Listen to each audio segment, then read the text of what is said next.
ፈያታዊ ዜማን ማለት እንደውም ከሰባቱ ሚስጥራት ቤተክርስቲያን አንዱ ፈጽሞ የዳነ ሰው አምኗል፣ መስክሯል፣ ንስሐ ገብቷል።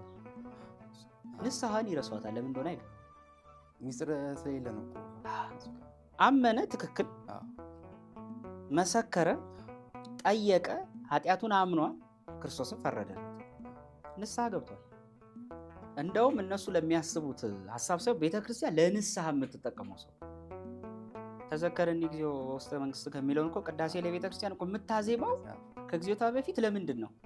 ፈያታዊ ዜማንን ይቅር እንዳልከው እንዳሰብከው እኛንም ማስበል የንስሐ ማሳያ ነው። የእምነት ብቻ ለሚል አስተሳሰብ ማሳያ የሚሆን ሰው አይደለም። ሲጀመር በመጽሐፍ ቅዱስ ስንመለከተው ፈያታዊ ዜማን ማለት መጀመሪያ አካባቢ ላይ እኮ አብሮ የተሳደበ ሰው፣ አብሮ የነቀፈ ሰው እኮ እኩል ከግራ ከተሰቀለው እኩል የተናገረው። ለዚህ ምስክር እናምጣ። የማቴዎስ ወንጌል ምዕራፍ 27 ቁጥር 38 ላይ እንዲህ ይላል። ማቴዎስ 27 ቁጥር 38 ላይ በዚያን ጊዜ ሁለት ወንበዴዎች አንዱ በቀኝ አንዱን በግራ ከእርሱ ጋር ተሰቀሉ ይልና አለፍ ብሎ ከእርሱ ጋር የተሰቀሉት ወንበዴዎች ደግሞ ያንኑ እያሉ ይነቅፉት ነበር ይላል። ሁለቱም ነቅፈውታል ነው የሚለው ማቴዎስ ላይ። እንደውም ጭራሽ በኋላ ተአምራትን ሲያይ ነው ተአምር ማየት ሲጀምር ይሄማ የባህሪ አምላክ ነው። ምን አለ ይሃ ወንበዴ? አንተ አምላክ ከሆንክ መሲህ ነኝ ካልክ ራስህንም እኛንም አድን ብሎ የመዘባበት ጥያቄ ጠየቀ።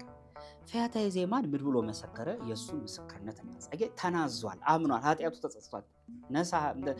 ንስሐ ማለት ነሳ ሲል መጸጸት ነው። እንዲህ ይላል፣ አንተ እንደዚህ ባለ ፍርድ ሳለህ እግዚአብሔር ከቶ አትፈራውምን?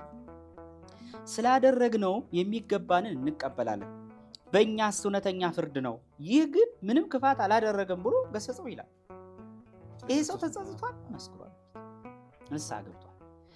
ከድነት አንጻር እንዴት ይታያል? አንደኛ ሚስጥራተ ቤተክርስቲያን ባልተጀመረበት ዘመን የነበረ ሰው ገና ክርስቶስ አሁን ሞቶ በሲኦል ያሉትን ገና ነፍሳት ነፃ አላወጣም። ሐዋርያት ገና መንፈስ ቅዱስ አልወረደላቸው። ገና ጌታ ጭራሽ አላረገም፣ መንፈስ ቅዱስ አልወረደም፣ ጥምቀትም አልጀመረም።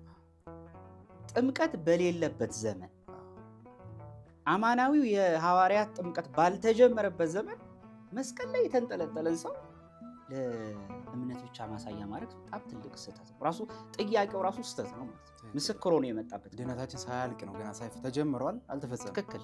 በመሃል በቃ እንደውም ከሐዋርያት በኋላ የተነሳ ሰው ቢሆን ኖሮ እንደው ለሪዝንም ቢሆን ይጋብዝ። እሺ እንዳሉት ደግሞ ከሐዋርያት ዘመን በኋላ የተነሳስ ቢሆን ብለን ደግሞ እንፍታው።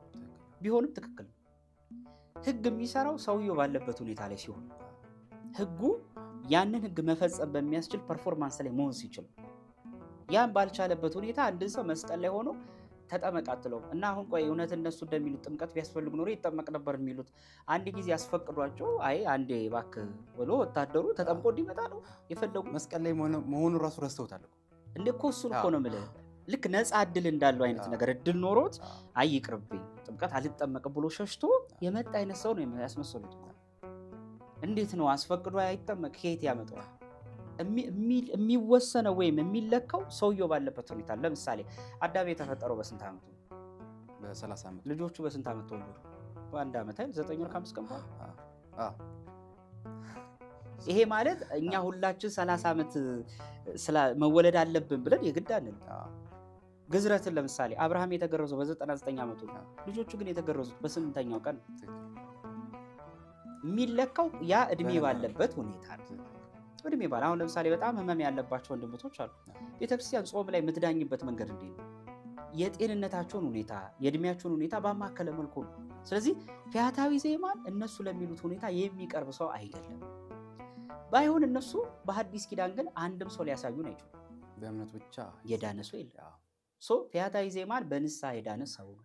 ሲቀጥል እዚህ ላይ አንድ ጥያቄ ላቅርብ። በግራ የተሰቀለው እሱንም ማንሳት ያስፈልጋል። በግራ የተሰቀለው ሰው ተኮንኗል። ሉክ የተኮነነ ሰው ነው። በሁለቱ መካከል ያለው ልዩነት የማመንና ያለማመን ብቻ አይደለም። አምኖ እኮ ዝም ማለት ይችል ነበር። ለምን አለ? ወቀሰውና ስለ ኃጢአት ምን አለ? አመነ፣ ተጸጸተ።